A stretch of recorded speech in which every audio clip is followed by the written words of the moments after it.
鬼岛之音 Ghost Island Media. Hey guys, Emily Waiwu here. Before we begin today, I have a quick happy announcement. Ghost Island Media has picked up a Best Host award for In the Weeds, our Mandarin show on cannabis, at the first ever podcast awards in Taiwan, organized by the music streaming app KKBox. In the Weeds is hosted by Zoe Lee, the only cannabis lawyer in Taiwan. In that show, we challenge Taiwan's conservative views on cannabis, which is a Class 2 drug here, the equivalent of cocaine and meth. So, if you listen to Mandarin, give that a try. Search all shows by Ghost Island Media for In the Weeds. 大麻烦不烦? Congratulations to Zoe and the team. Now, on to the episode. Today, in the Taiwan Take, we present part 1 of a multi-part series on security. Today, we speak to Mark Stokes from Project 2049 Institute, a think tank based in Washington, D.C. JR talks to Mr. Stokes about China's military and something called PLARF, People's Liberation Army Rocket Force.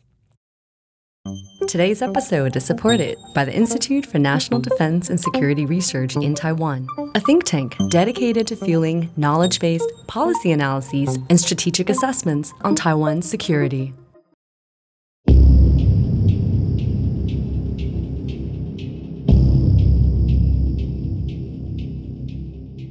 The People's Liberation Army Rocket Force. Its acronym is PLARF.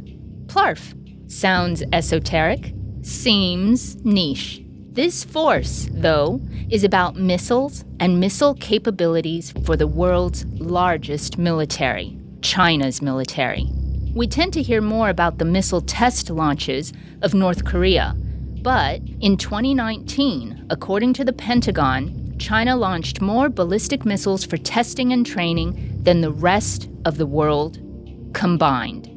This rocket force, PLARF, used to be called the PLA 2nd Artillery Force. It got a promotion when China's military, the People's Liberation Army, also known by its acronym, the PLA, launched sweeping reform for its armed forces from late 2015. The service was elevated to the same status as the Army, Navy, and Air Force. According to the Pentagon's latest China Military Power Report issued in September, PLARF is a critical component of China's nuclear deterrence strategy to deter and counter third-party intervention in regional conflicts. China's current defense minister, General Wei Fenghe, knows missiles. He was previously the commander of the predecessor of PLARF, before PLARF was reorganized and given its new name. Why does a rising power, which professes to be peaceful and non-expansionist in nature, have to have missile strike capabilities of more than 4,000 kilometers? That's a reach that can hit India, Guam, Russia, Saudi Arabia, Central Europe. We speak today with an expert on China's PLA Rocket Force, a 20-year United States Air Force veteran who served in intelligence, planning, and policy roles. There's some art to be able to estimating numbers of warheads, and that's been one of the key questions. How many warheads does China actually have, or the rocket force in particular? Mark Stokes is currently the executive director of the Project 2049 Institute, a think tank based in Washington, D.C., which seeks to guide decision-makers toward a more secure Asia by this century's midpoint. War and peace and how missiles make a difference. These are global issues, and this is the Taiwan Take. I'm your host, J.R. Wu. Welcome to a new episode.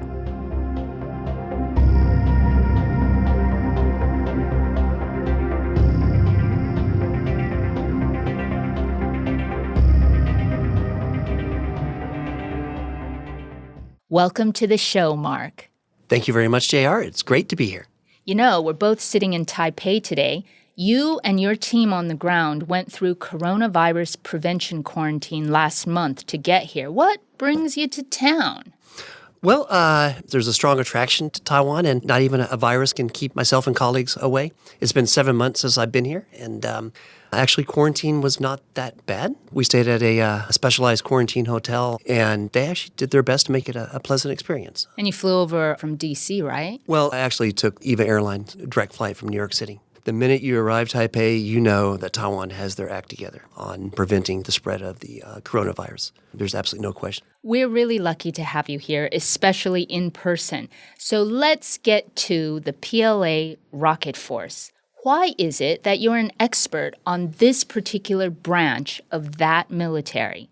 I suppose my interest began when I was an assistant air attaché at the U.S. Embassy in Beijing, and my portfolio included space and missiles. At the time, we were licensing the launch of U.S. satellites on Chinese launch vehicles. Now, this is in the early 90s. 1992 to 1995. That's right. And from an industrial perspective, there certainly is a connection between Chinese satellite launch vehicles and launch vehicles that actually deliver nuclear weapons as well as conventional.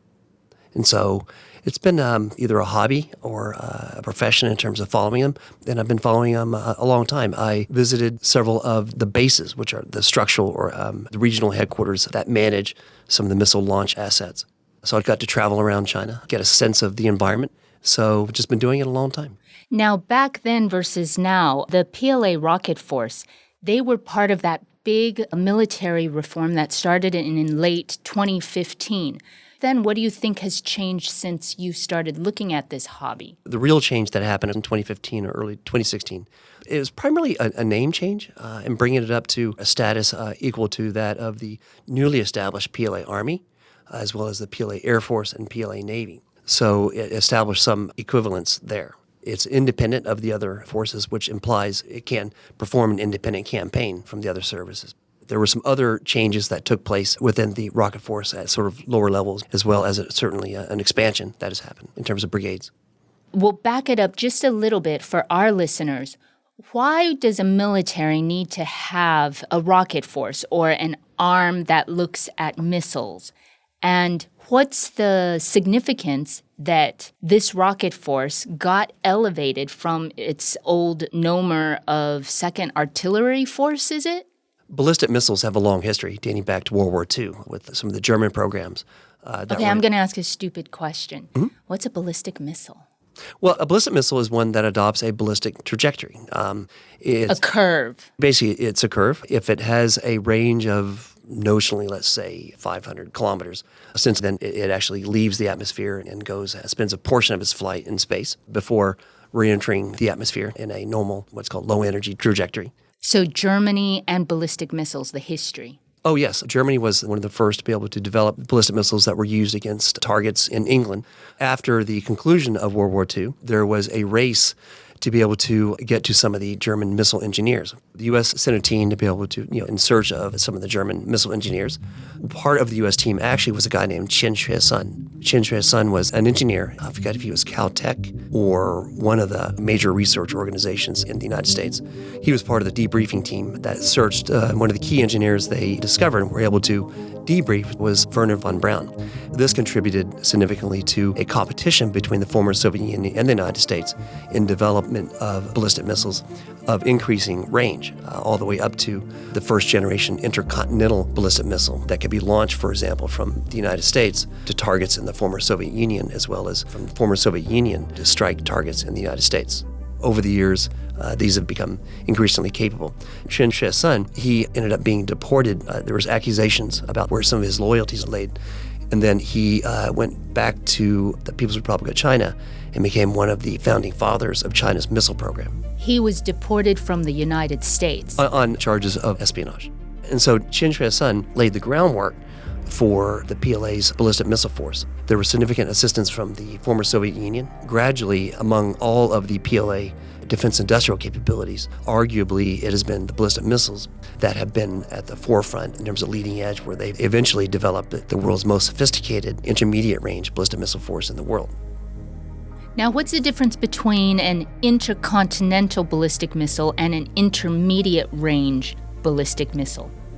Well, there are specific range differences, and I believe an ICBM, in general, in terms of ranges, an ICBM would be defined as a ballistic missile that has a range greater than 8,000 kilometers, whereas an intermediate ballistic missile, IRBM, and I'm going to embarrass myself by forgetting the exact number in terms of where that range begins. I'm not even going to venture, but let's say 3,000, 4,000 So then kilometers. we're looking at late 50s, early 1960-ish, when Mr. Chen was deported, went back to China, began a missile program that has now become a hobby of yours. But of course, I'm saying that in all kidding. It's an actual very serious research domain. The 1960s China was not advanced. It was not rich. Give us a bit of perspective. The 2nd Artillery, which is the precursor to the PLA rocket force, or PLARF for short, was founded, I believe, in 1966. Yes. Of course, they had been trying to develop and perfect the first-generation ballistic missile system. There were several issues that were problematic in terms of development of the first-generation ballistic missile. Of course, this was in the throes of the Cultural Revolution. That's right. Which caused some difficulty. But it wasn't just the ballistic missile. It was also the nuclear warhead and development of China's first-generation nuclear device. Ballistic missiles, at least in their earlier phase, were primarily intended as a means of delivery of weapons of mass destruction. That was their primary purpose. And there was all kinds of formulations, because what makes ballistic missiles unique, at least in the past, has been they're extremely difficult to defend against. Right. And that's really what makes them unique. It's unlike other weapon systems. And there certainly have been programs trying to develop the means to intercept ballistic missiles during some portion of their flight. In 1986, you had the United States Strategic Defense Initiative, sometimes known as Star Wars, to develop some capability to defend against ICBMs and their offshoots to be able to develop a capability to defend against shorter range ballistic missiles. Most of the ballistic missiles here that are deployed opposite Taiwan tend to be in the short-range ballistic missile category. Mark, I want to get to Taiwan, but I do want you to finish up this fascinating history of what has become the PLA's rocket force. So that was in 1966. You were in Beijing. That was the early 90s. That was under Jiang Zemin. Mm-hmm. Now, it wasn't until Xi Jinping came to power that he started to modernize and really push for reform of the PLA, and the PLA rocket force got elevated in its stature. So what's the significance of the timeline? Bring it to today, meaning two or 3 years ago, and now the role of PLARF, or the significance of why we're even talking about it in a podcast. As I mentioned before, the primary purpose of ballistic missiles in the past have been means of delivery of nuclear warhead. But looking at other phases of Chinese defense industry and their economic development, Deng Xiaoping, after a certain point, let's say in the mid-'80s, Deng Xiaoping encouraged China's defense industry to take their military expertise and convert that to economic purposes. One of the best examples, of course, was taking some of their capabilities, particularly in solid motor technology, and applying those to develop ballistic missiles that could be sold to foreign customers, for example, like Syria or Pakistan, or eventually Saudi Arabia. My understanding is that the PLA at the time actually was not interested in procuring these types of conventionally equipped or conventionally capable ballistic missiles. But it wasn't until around summer of 1988 in which the Central Military Commission made a decision. That's China's, or the Communist Party's, highest military unit, the CMC, Central Military Commission. That is correct. Bear in mind that in December of 1987, there was the signing of the Intermediate Nuclear Force Treaty between the former Soviet Union and the United States. INF. Treaty. That's correct. INF Treaty. Now, is it coincidental that a decision was made by the Central Military Commission to develop a conventionally capable ballistic missile force in the wake of the INF Treaty, keeping in mind that the INF Treaty restricted both the United States and the Soviet Union from developing and deploying ballistic missiles at INF ranges up to about 5,500 kilometers. And so you had this vacuum created by the INF Treaty that the PLA filled. Whether or not it was intentional is unknown. The first decision to begin perfecting those missiles that were intended for a foreign market began basically a unit, like a skeleton unit that was established in 1991. Engineers were part of this unit to be able to prepare for the introduction. The first conventional ballistic missile brigade was established in 1993 in Jiangxi province in a place called Leping. There was a window of opportunity created by the INF Treaty that China did not sign, The former Soviet Union and the United States signed it, effectively trying to curb some sort of missiles arms race. But China didn't sign it.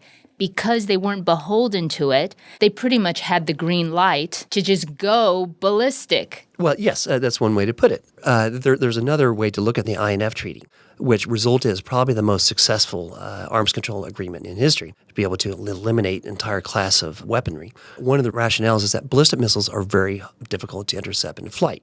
Because they go so fast. They go very, very fast. And in general, it's perceived that the most efficient and effective way to defend against these missile systems is to be able to interdict either the command and control structure or other aspects on the ground. Okay, that's a big word for me, Mark. Interdict, to be able to strike. Be able to strike the source of the launches. So in general, these types of systems, particularly if they evolve toward a conventional role, are considered to be destabilizing. As a result, China began and had a plan actually to fill out a very substantial force structure of conventional ballistic missiles. In the beginning, let's say about maybe 7 brigades of ballistic missiles. And now there's how many? I want to say, is 600 a lot? Well, here you look at the brigade structure. In some ways, it's more useful to look at brigades and the number of launchers per brigade rather than the number of missiles themselves. Let me give an example. North Korea, they have a significant artillery. The most useful metric of the size of that artillery force is the launchers, not necessarily the rounds themselves, but actually the platforms the platform that these itself. Missiles go from. That's correct. And so in terms of numbers of conventionally capable brigades that exist, and just as an aside, a brigade notionally would consist of 6 battalions and at least 1 launcher per battalion, sometimes 2 launchers per battalion, or sometimes quite a few more. So the force structure becomes very important. As of right now, it's not clear exactly how many conventionally capable brigades that the PLA rocket force has, but it has expanded significantly. And it's also important to look at the difference between brigades that are trained and equipped for conventional missions as opposed to those brigades that are trained and equipped for nuclear missions. Conventional means non-nuclear. That is correct. One of the biggest differences is that in a wartime scenario, whether it's an India scenario or whether it is a South Sea, some people say South China Sea, but nobody ever says it was China's. But in that kind of scenario, or in a Taiwan scenario, or a Japan scenario, as a general rule, in a contingency, after the PLA or the CMC moves up to a readiness level, the PLA rocket force assets are not subordinate to, for example, the Eastern Theater Command, or Northern Theater Command, or Western Theater Command. China's 5 theater commands that cover the whole country if there was a war. That is correct. These theater commands generally have, as far as I know, no access or no authority to be able to use nuclear weapons. Whereas with a rocket force in peacetime, the Central Military Commission maintains direct control over all rocket force assets, conventional or nuclear. In a contingency, the CMC could assign selected brigades or even battalions to an Eastern Theater Command. Then the Eastern Theater Command leadership could then apply those assets in support of their operations. So this kind of force structure or force restructuring in the PLA's military reform, it pretty much means the rocket force has direct line to command and control, the CMC, and vice versa. Things can go quick, things can go fast. Well, this general structure and this general arrangement, command and control arrangement, have been around pre-2015, pre-reorganization. The reorganization actually didn't have as far as what is known, didn't have a significant effect on the structure of the rocket force itself. It had some effect when you get inside of a brigade. This leads to a key question, of course, particularly in the arms control community, having to do with whether or not a brigade is exclusively conventional or exclusively nuclear. And there's been some blurring in terms of the distinction between whether or not a rocket force base, which in peacetime would consist of multiple brigades, what part of it is nuclear and what part is conventional. Going back to the China military power report that the Pentagon put out in September, there's been a lot of research on this, even from our institute. One of the takeaways that was highlighted, but it also did strike me, it says the number of warheads on the PRC's land-based ICBMs capable of threatening the United States is expected to grow to roughly 200 in the next 5 years. Does that give you goosebumps? Well, one could argue that it is more than 200 warheads. So it's not clear, and there's some art to be able to estimating numbers of warheads, and that's been one of the key questions. How many warheads does China actually have, or the rocket force in particular? The basis for estimating the warhead numbers is unclear. But regardless, their ICBM force, in other words, those systems that can deliver nuclear warheads against targets in the continental United States, has grown significantly, particularly when you look at the structure. They apparently have deployed a new generation ICBM that is solid fueled. Solid fueled meaning its reaction time is much faster and is mobile, as opposed to their traditional ICBM force that was liquid fueled. For example, launch from silos or roll out to launch. And that's a lot more time consuming to be able to launch these systems. But the DF-41 is viewed as the first generation solid fueled mobile ICBM that they've developed. They have also deployed a more modern variant of the DF-5 ICBM liquid fueled to be able to carry more than one warhead, notionally, let's say, between 3, 5, 6, 7. Now, DF-3, DF-5, DF-41, what have you, it's Dongfeng. Eastwind. That's right. We've been talking to Mark Stokes, Executive Director of the Project 2049 Institute. Let's take a quick break, Mark. And when we come back, I got to ask you about Taiwan. Hey. We hope you're enjoying this episode. The goal of the Taiwan Take is to bring you in-depth conversations on matters important to Taiwan and as they relate to the world. We were recently nominated for a News Podcast Award at the Excellent Journalism Award in Taiwan. To help us speak to more people, donate to us on Patreon at patreon.com/Taiwan. Now back to the show. Another thing that I wanted to run by you as well, again, it's because this China military power report was just such a good read, to be honest. That's what I do on my weekends. When it said that China could use missile attacks and precision air strikes against air defense systems, our air bases, radar sites, space assets, what have you in Taiwan, especially communications, to degrade Taiwan's defenses, neutralize Taiwan's leadership, or break the Taiwan people's resolve. Now, is that what PLARF is supposed to be part of? Look at the history of this, the planning that went on to be able to fill that gap in the INF Treaty by establishing a sizable conventional ballistic missile force in 1993 in Leping, initially, the 1st Brigade. 2 years after its establishment, that brigade was the one that actually tested its missiles in waters off Taiwan in July of 1995. They were again tested in March of 1996. What we fondly know as the Taiwan Strait missile crisis. That is correct. The first conventional brigades that were established were opposite Taiwan, and they were established within a structure that's roughly equal to an Army Corps. And the precision was okay in the beginning, maybe 100 meters in terms of accuracy or circular error, but not only an instrument of military capability, but also one of simple intimidation, coercion, and a very psychological factor. Because at that time, Taiwan was in the middle of its very first direct presidential election, one vote, one person, one voice, and Beijing didn't want a particular person to win. The exact intent isn't very clear. Was it intended to send a signal to people on Taiwan to, don't vote for Li Denghui? Or was it a signal to the United States saying this is the kind of anger that we're going to show in reaction, for example, to Li Denghui's visit to Cornell University? I believe that would have been in May of 1995. But at the time, there was also negotiations going on between the two sides of the Taiwan Strait. Exactly. I think Taiwan had a pretty good handle on exactly what the intent was, particularly that the missiles may have not been armed. And the United States, in reaction to those March of 96 exercises, was to deploy not just one, but 2 aircraft carrier battle groups in the waters surrounding Taiwan. That had an effect by itself in terms of the PLA's desire to be able to develop even more capable nuclear forces. They had the 1st Brigade established in 93, tested missiles, the second one established around 1999, and then they filled out the remainder over the next 10 years up to a very large and sizable force. It became the largest and most capable ballistic missile force conventionally equipped in the world because the INF Treaty basically prevented the United States and Soviet Union from developing those capabilities as well. There's also things that were going on at the time in terms of Taiwan's desire to develop some means of defense against ballistic missiles, to include some form of early warning to include a large phased array early warning radar, desire to develop missile defense systems with Taiwan's Tiangong system, and augmenting that procurement of U.S. missile defense capabilities.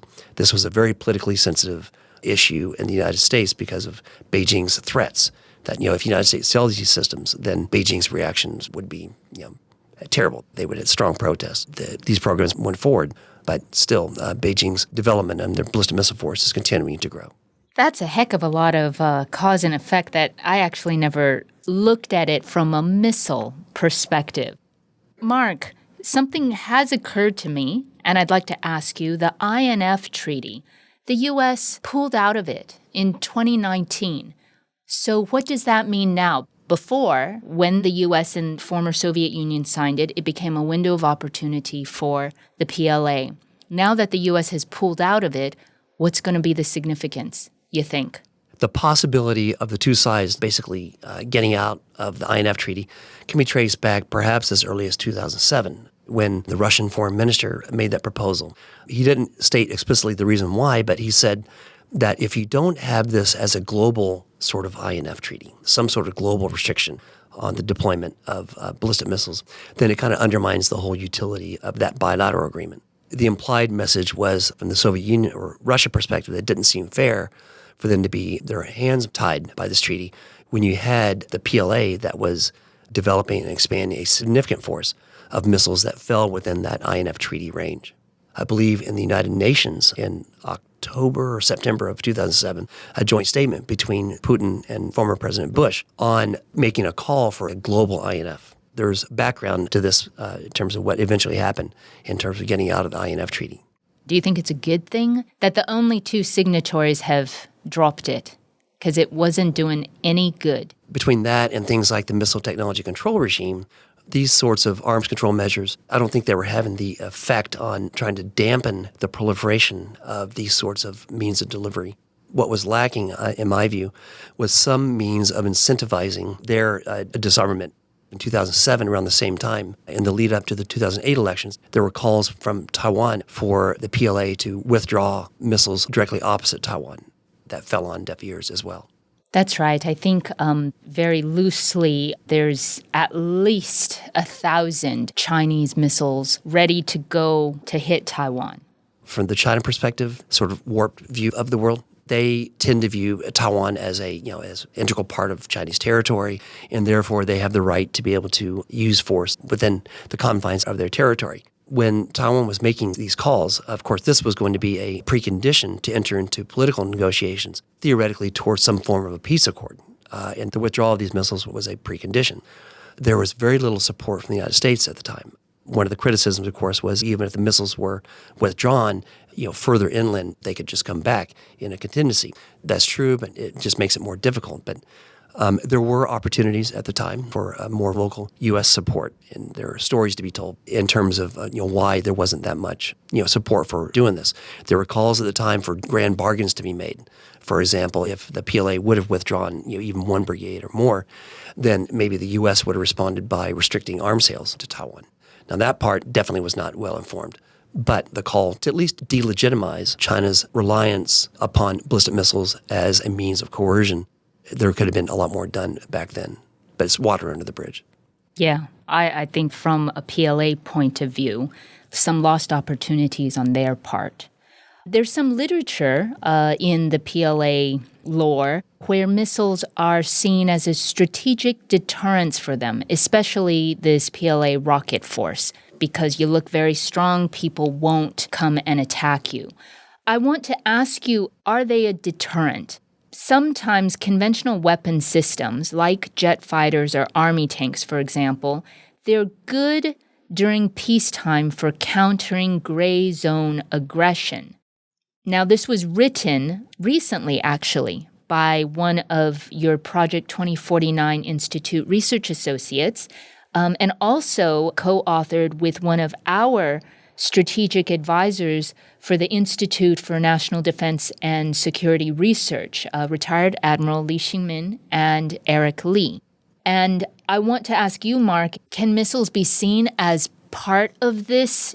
I've got missiles, don't come over, gray zone, nobody shoots. Well, first, gray zone is a newfangled way of saying military coercion. Coercion is defined, it's a flip side of deterrence. Deterrence is be able to inject in the minds of a potential adversary, manipulate the cost-benefit calculus, trying to prevent the other side from taking an action believed to be inimical to their interests. Whereas coercion is more of an active thing, is to be able to get the other side to do something that you want them to do, short of full-scale annihilation. But in terms of the role of ballistic missiles, either in terms of coercion or deterrence, this goes back to distinguishing between nuclear and conventional. Both nuclear and conventional have applications in both deterrence and coercion. But on the nuclear front, it's generally deterrence. China's philosophy is having an ability to survive a first strike and then being able to strike back with a retaliation. So with the idea here of injecting in the minds, let's say in a Taiwan scenario of the United States, being able to complicate U.S. military planning. In a contingency, even India, in that kind of scenario, or something that happens on the Korea Peninsula or South China Sea. The most effective and efficient means of defense sometimes is interdiction, being able to go after the other side on the ground, whether it's their command and control system, whether it's the communication systems that support that command and control system for a theater leadership. When you go and you begin launching interdiction operations as part of a defense effort, sometimes one doesn't know if that's going after a nuclear target or a conventional target. If it's a nuclear target, runs significant risk of escalation. But in general, it's not just to be able to prevent a potential adversary from using their nuclear force, but also complicating conventional operations.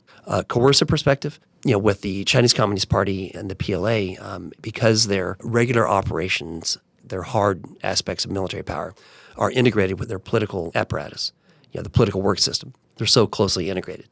When it comes to deterrence, they approach deterrence in a very different way from the United States or other democracies. In their system, they have a very large infrastructure. It's like a deterrence command that does nothing but think about the psychological aspects of discrete military actions. For the PLA, every military action has a political intent, whereas in democracies like the United States, it tends to be an afterthought. I mean, there's some effort that goes into deterrence, but their system is very different. So are missiles deterring? On the nuclear side, I would say certainly, Okay. to some extent.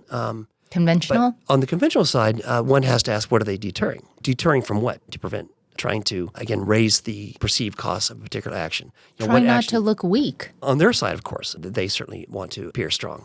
But in a Taiwan scenario, it could be to deter a formal move toward changing the constitution, changing the name of the country, things like that. So the PLA rocket force looking strong maybe is an aim to deter Taiwan from moves the PLA or the CCP would not like to see. Theoretically, yes. Or deterring the United States from sending a much more senior level official to the island. Of course, ballistic missiles are not the only instrument of coercion in this case, or deterrence. The flight activity that you're seeing in the Taiwan Strait and around Taiwan could also be perceived as an instrument of coercion or deterrence. And we're talking about the jet fighters from the PLA side flying over Taiwan's Air Defense Identification Zone, ADIZ, and also sometimes crossing the median line. Okay, now I'm going to put you in a difficult spot, Mark. So we're talking about missiles and possible deterrence or coercion from a PLA point of view. In the past 2 months, we've seen some proposed arms sale notification to the U.S. Congress for Taiwan's defense needs. Some of these included missiles. I'm not very well versed in them, so I'm going to sound funny saying it, but Harpoon, Slammer, Slam-ER, HIMARS, I think, HIMARS. HIMARS, right. So my serious question to you is, okay, so Taiwan has its own set of missiles. Are we deterring? Are we coercing?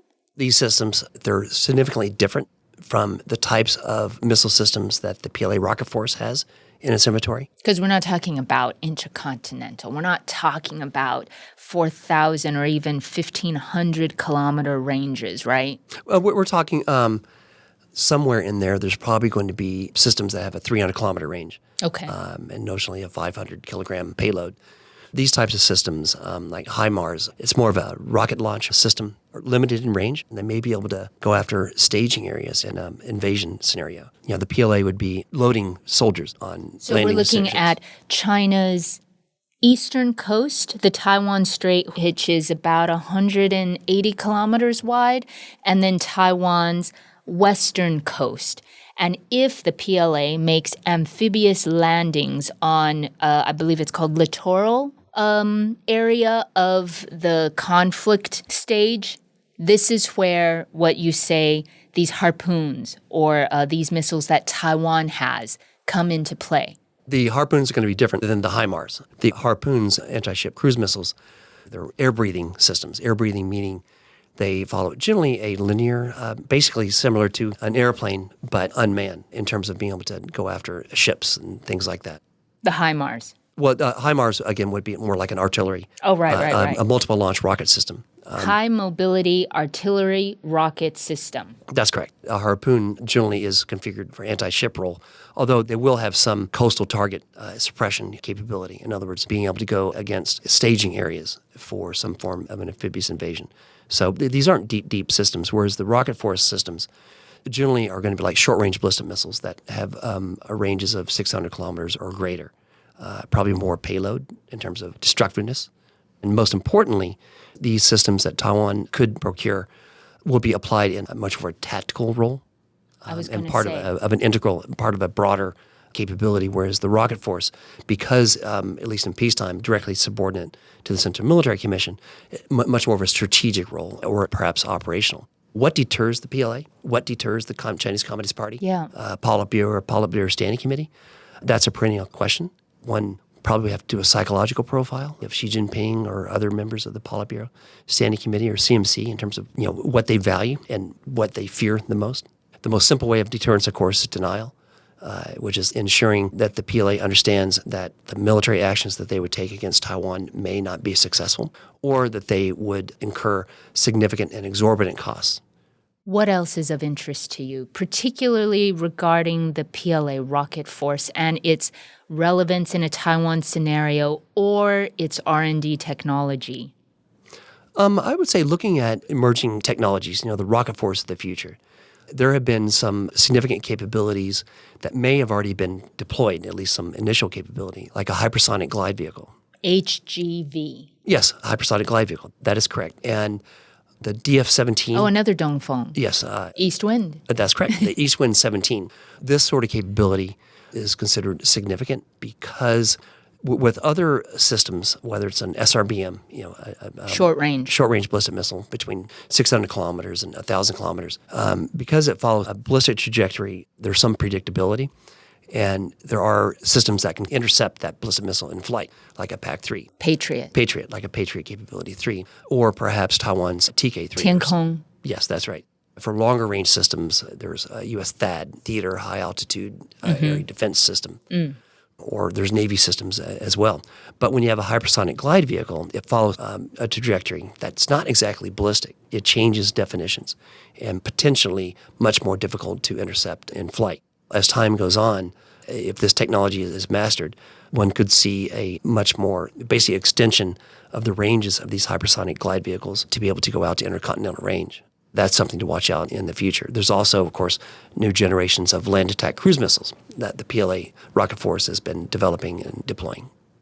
Why is it that we seem to hear more about missile test launches in North Korea and what it's up to than we do China, and particularly since in 2019 they did the most testing and training of these items? Well, with North Korea, I think generally believed to be much more unpredictable. There's much more of a history of the PLA having nuclear-capable missiles than with North Korea. What worries you the most about PLARF and the United States being a potential target? I would say in a Taiwan scenario, under the Taiwan Relations Act, it's expressed that it's in the interest of the United States to maintain the capacity to resist use of force and other forms of coercion against Taiwan, which suggests that the U.S. needs to have an ability to at least force a cessation of hostilities in the event of an ill-advised PLA attempt to use force against Taiwan. And so when you look at a scenario the way that it unfolds, to defend against PLA rocket force, some kind of missile campaign, arguably does necessitate at least thinking about interdicting, or not only being able to passive defense means, but also an active defense means, in other words, being able to intercept these missiles in flight, but also being able to go against critical nodes or single points of failure in the PLA rocket force system. And there's escalation concerns.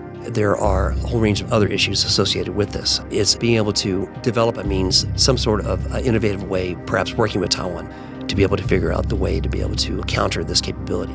When you take ballistic missiles, the rocket force off the table in a Taiwan scenario, and you do modeling or gaming of this sort of thing, and you're just limited to conventional air or Army or Navy systems, there is much more of a balance, much more of a stability. But because of this requirement to adopt an interdiction mission, it runs significant escalation risks. The basic rationales that led to the INF Treaty in the 1980s most certainly could apply in a Taiwan Strait scenario. So this is one of the most significant concerns. How do you ensure the capacity to resist use of force? Did you just give us a little bit of a teaser on Project 2049 future research? What more can we expect from your shop? As an institute, we've been around since early 2008. We're small. We're a think tank, as if Washington doesn't already have enough think tanks around there. You're also chaired by a former Assistant Defense Secretary for Indo-Pacific Affairs. We really love Randall Shriver over here. He happened to give a speech at our institute earlier this year, so please do say hi to him for us. Definitely, shall pass on regards. Randy, he was our founder, dating back to 2008, so he had been with us for a long time before he went into his Pentagon job and then came back and assumed the chairmanship. During his time, we had Mr. Armitage, former Deputy Secretary of State. And also another good friend of Taiwan. Very much in terms of a true believer in U.S. interests with a heavy emphasis on allies and friends.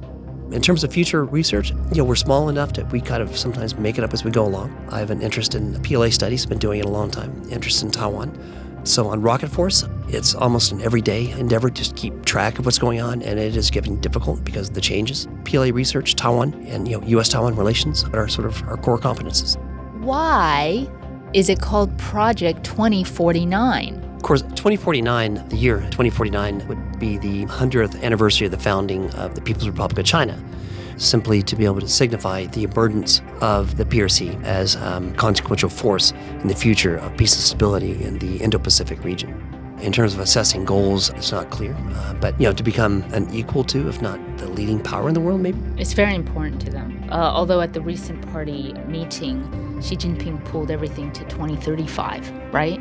2020 was supposed to be something, and then COVID got them. Definitely. Every 5-year plan, there's a particular goal. That's right. But the 100 year is a big thing. 2021 is 100 year of CCP? The founding of the Chinese Communist Party, yeah. That's right. They have these lofty goals, but I think they're for reference only. It's not clear they actually have a really detailed plan. When it comes to Taiwan, I would argue that they have much more of a clearer goal, which is...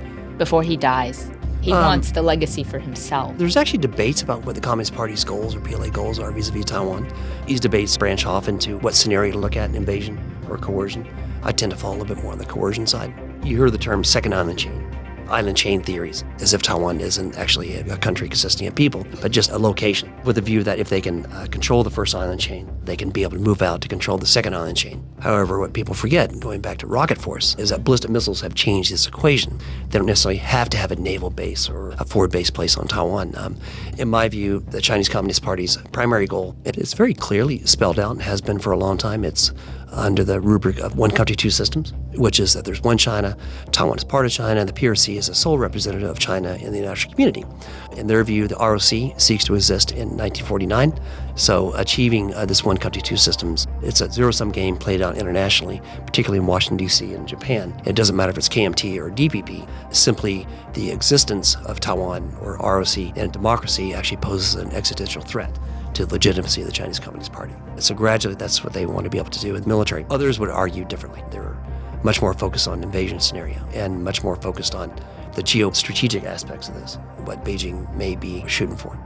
I'm definitely going to keep reading you. Thank you very much. Thank you, Mark, for taking the time to chat with us today. Have a safe trip home. I appreciate that. It's great to be back, and it's great to see you. The show is produced by Ghost Island Media in Taipei, Taiwan. This episode was produced by me, Emily Wai Wu, hosted by J.R. Wu. Our researcher is Alice Ye, editing by Alice Ye and myself. Social media by Min Chao. If you're on Twitter or Instagram, we are at Ghost Island Me. Otherwise, look up our website, ghostisland.media, for links to all of our shows. See you next time.